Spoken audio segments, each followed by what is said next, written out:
it's going to be a bit of a different format for the next hour session. I'm going to start by giving us an overview of what has been happening in our stroke unit of the future.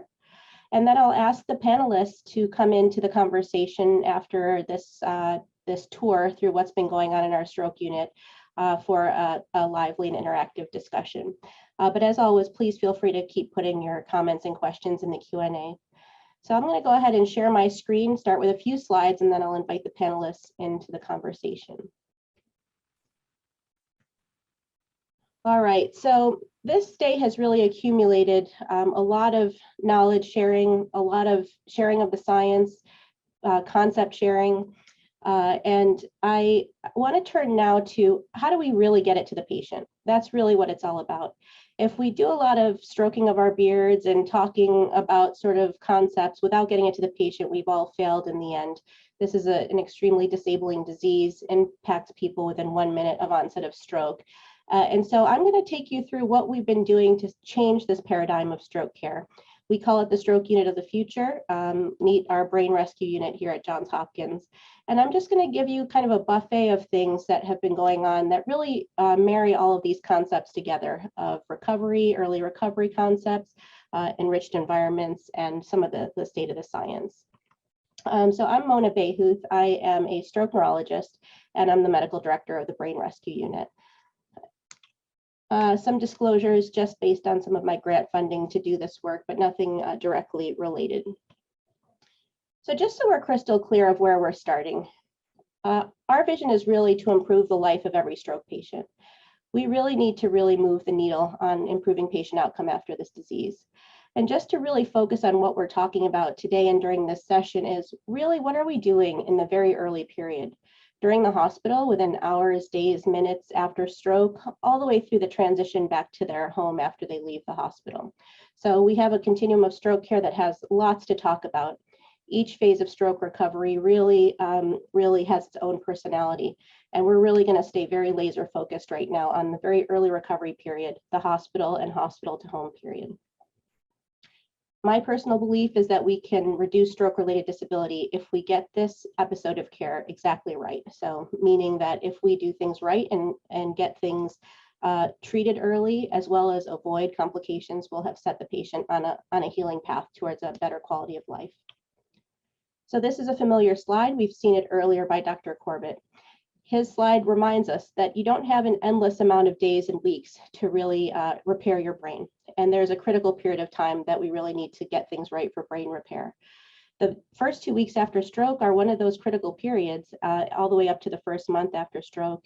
And for some patients, specifically hemorrhagic stroke patients, they spend a large majority of that time in the hospital. So what we do during this hospital phase of care really matters. Now, we know from the literature that Dr. Bernhardt reported years ago that patients are inactive and alone, meaning that they're not getting much movement and they're feeling very isolated and lonely. And we evaluated that same concept a few years ago here in the Brain Rescue Unit to really verify the same, that even after all of these years, we still have a comprehensive stroke system that has patients who are alone nearly 70% of the time and not moving much, either in bed or in recliner chairs, not getting much activity in the standard phase of care. And so not much has changed in terms of what we've done to really promote safe activity in the early period. And it sounds easy. Well, okay, just get patients moving. But we've heard also today that there is a bit of conflicting evidence. The AVERT trial suggested that we really need to use caution in that very early period, definitely within the first 24 hours. And we're balancing that with all other studies that say that really higher intensity and earlier intervention might have longer term and sustained outcome, like the CPAS study. So the role of the providers in a hospital-based setting for stroke are really there to figure out how to balance these risks and potential benefits and innovate your system of care to really get patients the kind of restorative and recovery therapies that they need. So it's also complicated because we know that immediately after stroke, you have some physiologic challenges. Specifically, and one that I have focused on a lot in the past few years, is really that relationship when a patient has impaired autoregulation and the brain really becomes very subservient to the blood pressure fluctuations after stroke. we really need to become very, very aware of what's happening when autoregulation is impaired. So this is a reminder graph, and for many people here, that if we exceed that sort of autoregulatory capacity, if the blood pressure changes too low or too high out of that autoregulatory phase, you'll really develop complications like cerebral edema, hemorrhage into the infarcted area, or on the other end of the perfusion spectrum is secondary stroke. And again, if we have complications after stroke, that is certainly going to delay the brain's repair and ability for the person to recover. So autoregulation is a concept you'll hear a lot about today. So how did we come at this stroke unit of the future? Taking all those things into account, we really have tackled this in sort of this conceptual model. We wanted to identify what the people, the experts, were doing within our center. We wanted to really look at our technology. How could we intertwine technology in a very meaningful and fruitful way for patients and their early recovery? We wanted to really look at the environment in ways that could enrich the environment and really reduce extra stressor on stroke patients as they recover, and really embed this conceptual model in a sea of data so that we know what the patients are receiving on the front end, what's the input, and what are the outcome measures that are coming out of this sort of innovation in our model of care. So our strategy during the early period, and how did we develop the stroke unit of the future, is one, to find time in the hospital day.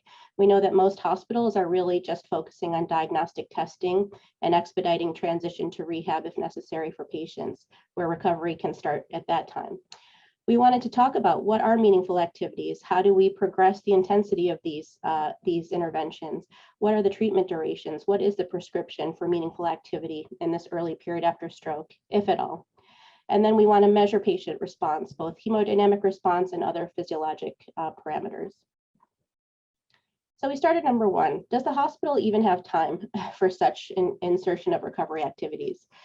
This is a busy cartoon that really just showed a very grassroots level of how we started evaluating our system.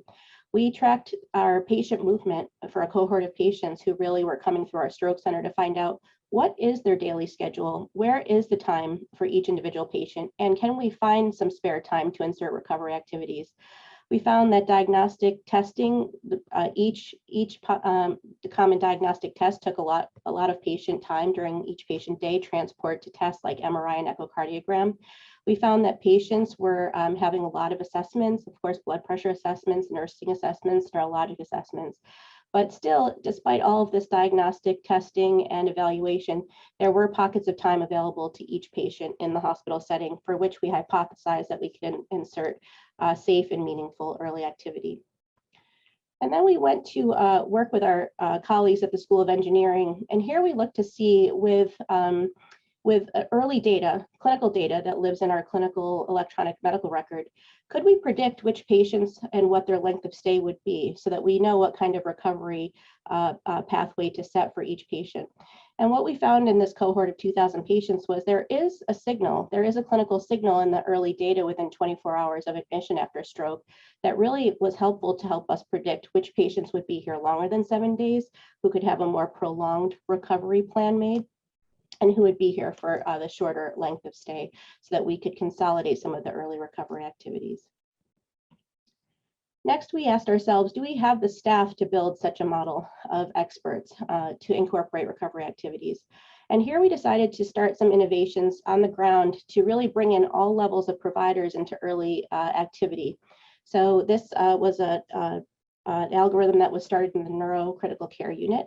It was intended for every patient who came through the neurocritical care unit to be enrolled in this algorithm, where nursing staff and other clinical staff could progress the patient through a progressive algorithm from bed rest to progressive activity that would include walking at its highest end.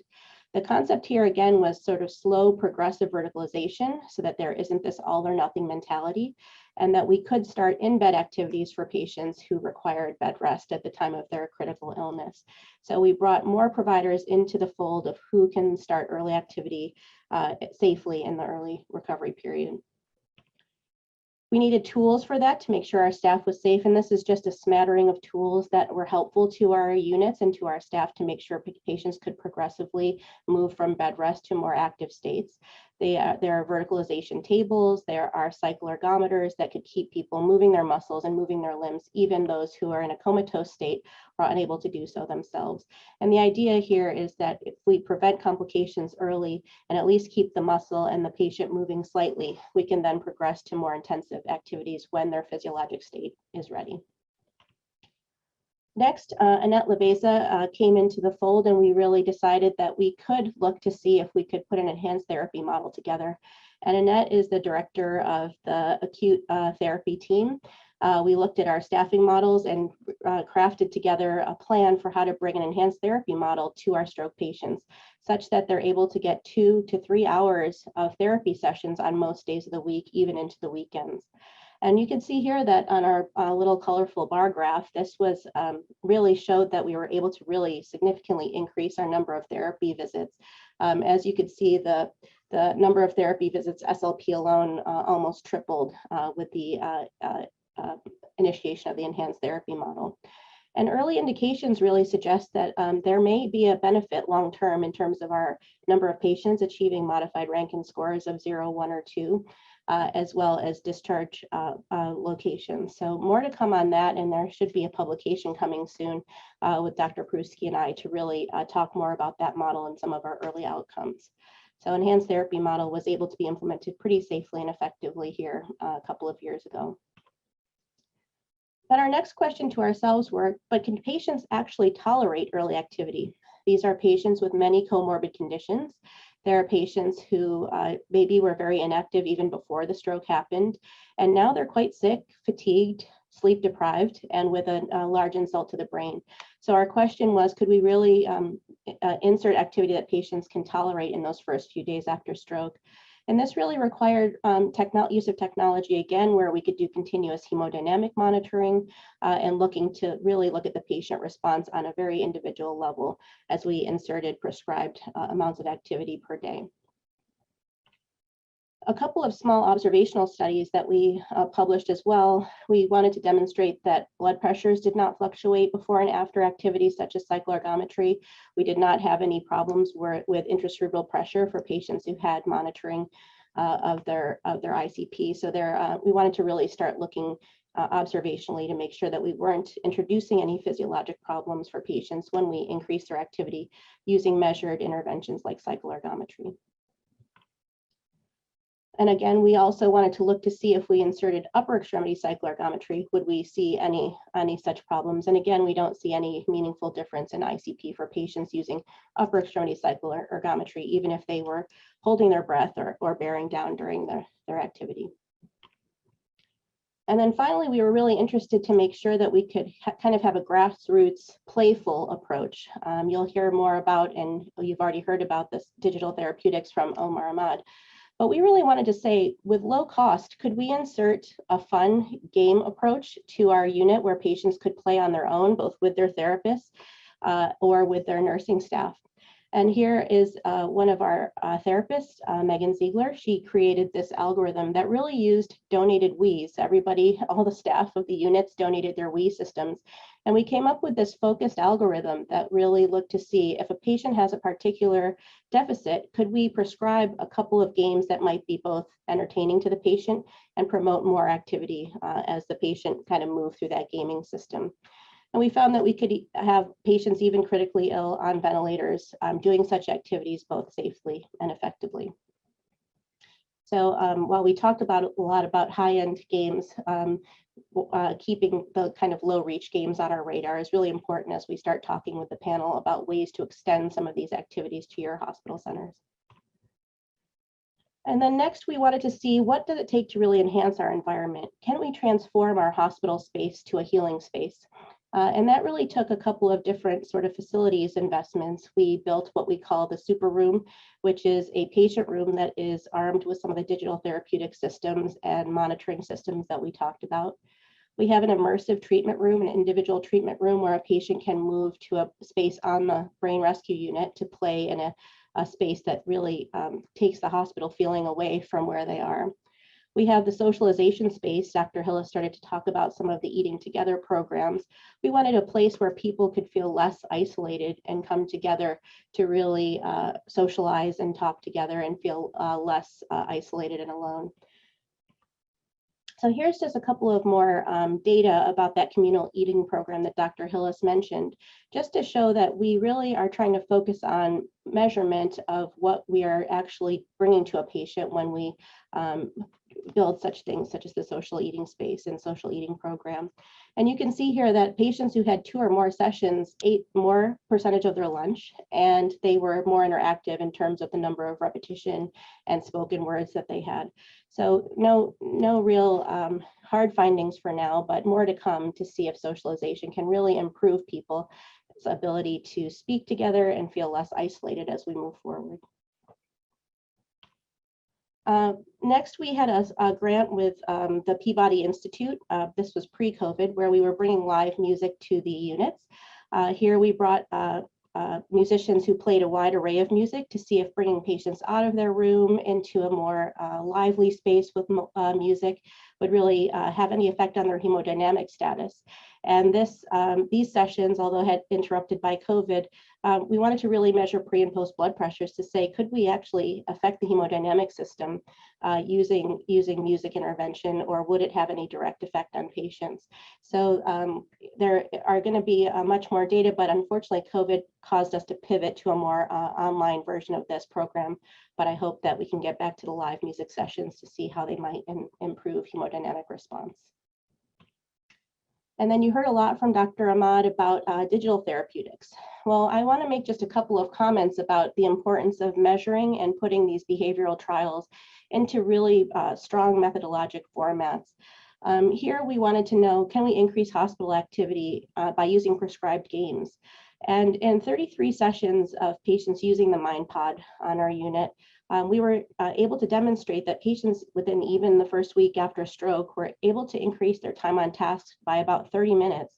Now that's even above and beyond that 2 to 3 hours of extra therapy that we're already delivering. So you remember that we have this enhanced therapy model. These patients were receiving an extra 30 minutes of actual time on task by using the MindPod sessions. And there's a small hint that perhaps we're going to see some change in the Fugl-Meyer, but it's really too early for me to comment on that. But the idea of this team, both the technology team and the clinical team that you see here, is really, can we measure what the patient is doing, and can we see what the outcomes are in terms of the fidelity of these interventions? And just as we mentioned earlier, all these things have protocols so that we're sure we're standardizing our approach to patient care and delivering the same kind of approach to what we think we're delivering. There are strict inclusion criteria. There are stopping criteria if patients have complaints or pain or blood pressure problems. We have stopping rules so that all the providers are providing a similar session per patient. So you'll be seeing some of these outcomes published in the literature shortly. And finally, about the digital therapeutics, these are really meant to follow the patient along their entire continuum of care. There's the immersive treatment room. There's the super room where the patient is in their bed, in their hospital space, and would they play independently if they had the technology around them that they could play morning, noon, or night at their own schedule. There's going to be a lot to find out about these sort of responses to individual therapy and whether or not patients are able to sort of interact with these systems both on their own and supported with staff. And then our last question that we're going to talk about before opening to the panel is, can we extend this stroke unit, our very comprehensive stroke unit, to home? One of the programs that we put into place is our JSTEP program. That is the post-hospital transition program. And here we wanted to make sure that patients who left the hospital after an intensive few days on our hospital unit had a very smooth transition program such that we could monitor their medical complications. We could assure that their recovery therapies were actually having, they weren't having any questions or problems with their recovery plan when they left the hospital, and that patients were really well linked to the providers that they needed. So the model of care in the JSTEP program is that patients who are discharged to home are seen by a neurology provider within the first week to 2 weeks after stroke. This is a shared visit on most occasions where there is a neurology provider and a physical therapist. And the neurology provider is looking to make sure the stroke is behaving as expected, assure medications are going well, be sure that blood pressure and other comorbid conditions are well controlled. And the physical therapy assessment is really to look for home safety and recommend any treatments that might be needed beyond what was detected in the hospital. The next visit is a combined visit with physiatry and occupational therapy where appropriate. And here that team looks to make sure that the functional plan and the recovery plan is really set as the patient needs in case they unearthed any new findings when they left to home. The patient then and their family members participate in an education program. This education program is meant to really consolidate education received in the hospital. It's delivered by our interprofessional team of dietitians, pharmacists, nurses, physicians, therapists, to be sure that the information needed when a patient leaves the hospital is reinforced in terms of stroke prevention and safety. And so far with this program, we've really been able to increase the number of contacts for stroke patients within the first 30 days after hospital discharge, with a very high show rate in that it's 86% show rate, that patients are able to use the telemedicine system. They don't have to drive to multiple appointments. It's energy sparing, and it's been a very highly effective program for patients. Hot off the press is our base model stroke recovery app. We're going to be starting testing in this app to be sure that this app can go home with patients. That will really reinforce education again and allow patients to both use the app to game in terms of tracking their recovery, as well as track sort of their behavioral responses to stroke and recovery after they leave the hospital. This is intended to help patients and make patients feel less isolated, but also give a reporting method to patients as they come back to their providers so that we can really understand the ins and outs of what are happening during the recovery period so that we can help get that period absolutely correct. So I'm going to end there, but I'm just going to say that we are on a mission. We really want to wipe this mark of stroke by bringing the best people, the best expertise together with the right technologies within the right environment at the right time for patients. And so we're really on a mission to do just that. And I'm going to just pause here by first saying that all this work takes a humongous team, and I'm lucky enough to work with the best of the best. And so all this work is really thanks to many hours of blood, sweat, and tears of people who really care about this disease and helping people to recover.